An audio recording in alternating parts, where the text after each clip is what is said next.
Eh salut! Vous l'aurez remarqué, aujourd'hui on change de cadre et on change aussi d'époque puisque je me suis vêtue de ma plus belle robe, bien que ce ne soit pas la mienne malheureusement.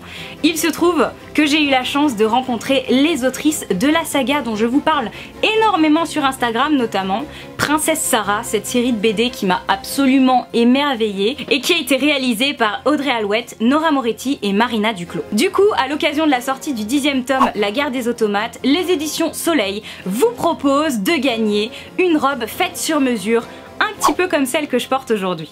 Vous avez jusqu'au 5 janvier 2018 pour participer au concours et pour ce faire, rien de plus simple, laissez parler votre créativité et envoyez le résultat à l'adresse que je vous mets juste ici. Et attention, quand je parle de créativité, ça peut passer par absolument tout ce que vous préférez, que ce soit du dessin, de la chanson, des poèmes, une lettre que vous adresseriez à Sarah, tant que ça reste dans l'univers de Princesse Sarah, vous pouvez le faire. Alors allez-y et amusez-vous. Vous le savez, je n'aime pas faire les choses à moitié, en même temps vous me direz, ça se voit. Et pour cette vidéo, j'avais également envie de vous présenter l'une des autrices et la créatrice de la robe que vous aurez peut-être la chance de remporter. Alors vous êtes prêts? C'est parti!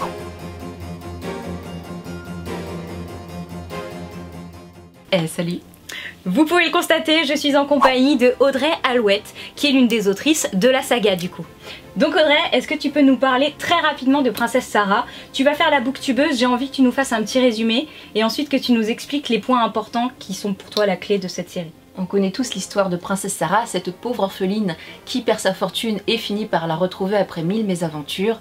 Mais dans la série de BD Princesse Sarah, on va découvrir également la suite, à savoir qu'on est dans un monde steampunk et belle époque, où Sarah devient chef d'une entreprise d'automates et les choses ne vont pas être simples pour elle pour autant.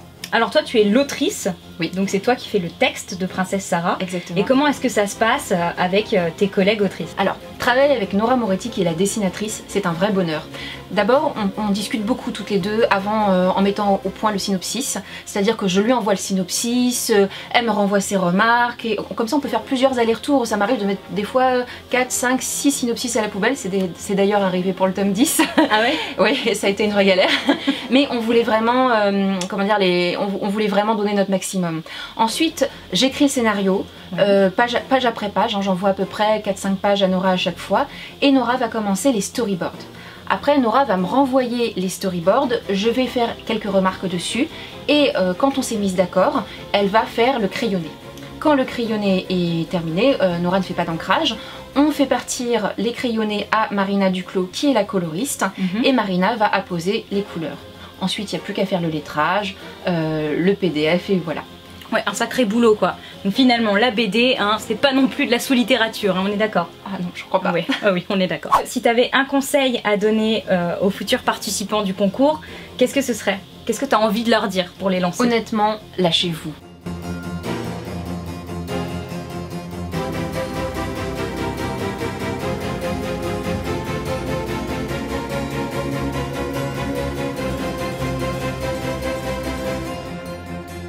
Et donc je change de partenaire et je suis en compagnie de Carmen de l'atelier Esaïka Création, qui est donc l'artiste qui a fait tout ça et tout ça. Bonjour Carmen. Hello you. Hey, comment ça va? Ça va. Est-ce que tu peux nous parler un petit peu de ce concours et ce qui t'inspire, ce que tu as envie de faire? Pour ce concours, l'idée c'est de réaliser la robe exactement comme elle est dans la BD.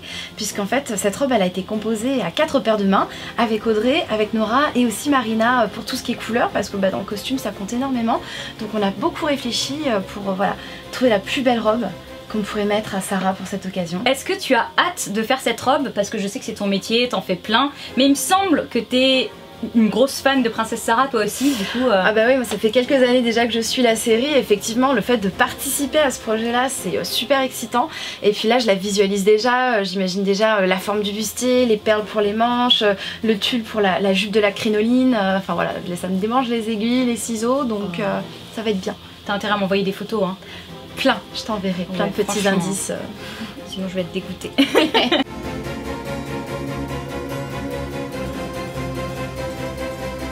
C'est donc déjà tout pour cette vidéo, j'espère qu'elle vous aura plu. N'oubliez pas, pour participer au concours, je vous mets toutes les informations relatives à ce dernier en barre d'informations, avec l'adresse auquel il faudra envoyer toutes vos créations. N'oubliez pas de vous faire plaisir surtout, et je vous dis à très vite pour une prochaine vidéo. Allez, salut! à l'occasion de la sortie du 10e tome, La guerre des clans. Non, pas du tout. Les automates. La guerre des automates. Émilie, on ne parle pas de chat aujourd'hui. 1, 2, 3. C'est trop difficile. Incroyable. Marina Duclos. Ouais. Et moi je peux pas la gagner cette une robe. crinoline un peu tutu. Normalement c'est pas ouvert aux gens du concours que je connais. Merde. C'est ma faute. Tu vois, si tu me connaissais pas. Mais je te connais pas. Je ne suis que ta cliente. Je t'ai jamais vu. Je suis toute défagotée.